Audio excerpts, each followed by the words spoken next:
Okay, Megovan everyone, welcome back to another reaction video. This is my reaction for No Rest for the Wicked. It's a preview. It says here, looks like Diablo, plays like Dark Souls. Okay, interesting. I've never played Dark Souls, but this, I will say this, that, and I meant to say this at the other one that's kind of like an ARPG, but I do love ARPGs, or I like them a lot, I'll say.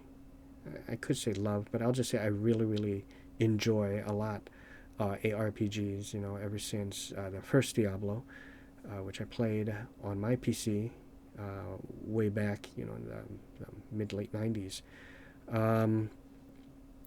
The thing is, and Last Epoch is great, I've yet to play an ARPG, though, that will fully immerse me. Actually, there is one where it kind of did it, but it is rare. So I'm wrong there. I'll say there isn't a whole lot of ARPGs to immerse me in the same way, or at least almost the same way as an Elder Scrolls game. Like Skyrim or a Morrowind, right? Daggerfall, any of that, Oblivion, or like a Baldur's Gate, Might and Magic series, games like that. I'm sure that's like just the nature of an ARPG, so it's kind of hard to really tell a compelling story that will draw you into the world and the plot and the way the politics work in there and everything and affecting the world. Now, the one game I'm talking about is Grim Dawn, where that one really made me feel more than any of the ARPGs other than first Diablo. That one also did it, but it didn't really make me feel fully invested in the world, or like I was either having like an effect in the world, or like I believed I was there, as if I was living in this living, breathing, world, like Sanctuary or in Grim Dawn, right?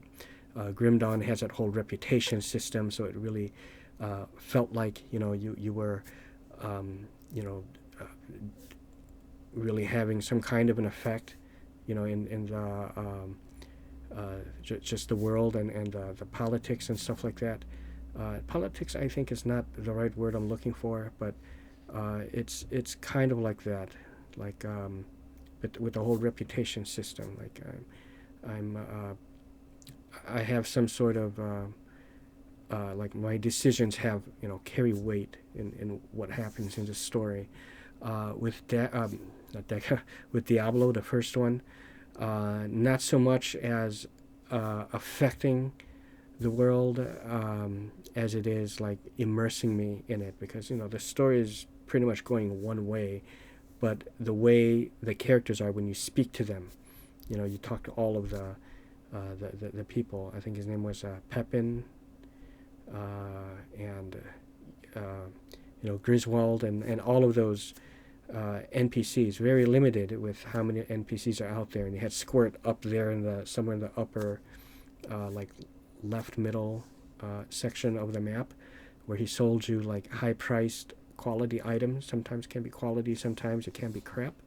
But when you would get to a certain point in the game and uncover the next mystery, you get back up there, and everything is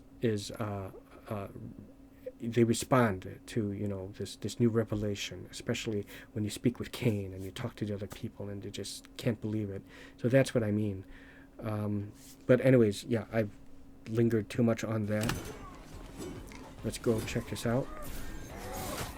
I've played both Ori games. I survived the water tower in Blind Forest. Okay, so right, I heard about that. Even That it's though developer Moon Studios was changing genres it's for its next game, people who did No Ori. Rest for the Wicked, I shouldn't expect to breeze through it. And sure enough, after playing the first 90 minutes of an early build culminating in a punishing boss fight, I had to earn every piece of new gear, every bit of loot. Okay, my gripe right now, I can tell you, I don't like how the character looks so cartoony like this. Look at this. that right there is, puts me off right here. But in every inch of progress. This No Rest for the Wicked is menu beautiful, system looks really it is good. challenging, and it is rewarding. You are not a walking death machine here like in Diablo. Instead, No? your enemies are the walking death machines, and you'll need to learn how to survive them. Oh, really?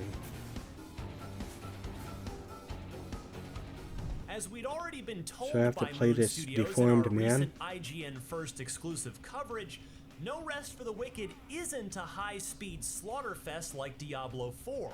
Instead, it's much closer to Dark Souls. You'll need to time your attacks, parries, This dodge rolls, Exanima. and enemy Oh, engagements Exanima. just right in order to There's a game called survive each Examina. fight.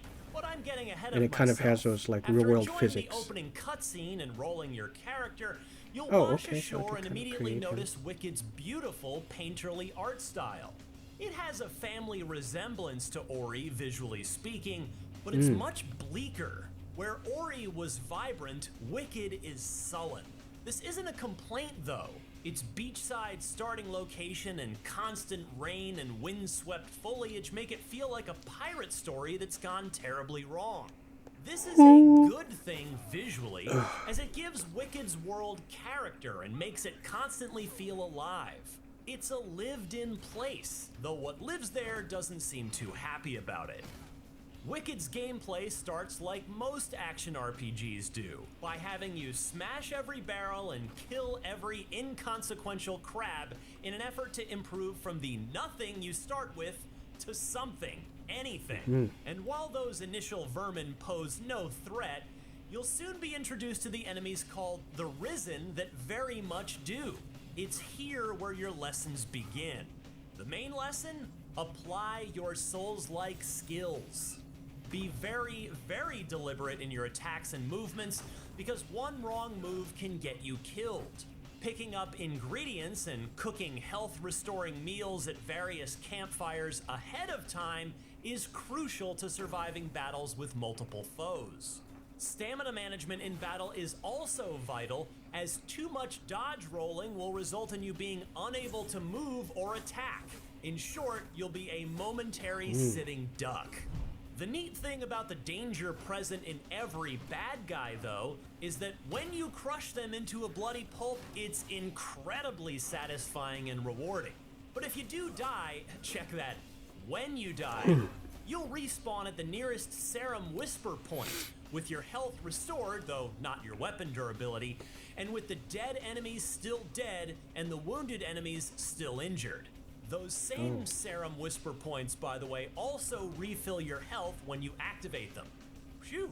There are NPCs to talk to, of course, and shopkeepers to do business with. I really like how you can move around in the world, too. You can clamber up and down vine-covered walls, scurry up ladders, hop up short walls, and tiptoe across narrow planks that lead to secrets. All of it couples with the living painting art style to make it feel like it existed long before you started playing. This is one that's going to make me feel like I have an effect on the world. I have a feeling. Conveniently also showing you how thoroughly you've explored each region item-wise. And when you level up, you'll have skill points to distribute. I could see myself fully getting immersed in this world. Style inventory should make most players feel right at home. I appreciate that every item clearly displays whether or not it'd be an upgrade over what you have currently equipped. In a sadistic tease, my preview version ended I'm more just about as the I had immersion gained a few levels and than was the power, starting to feel a bit powerful.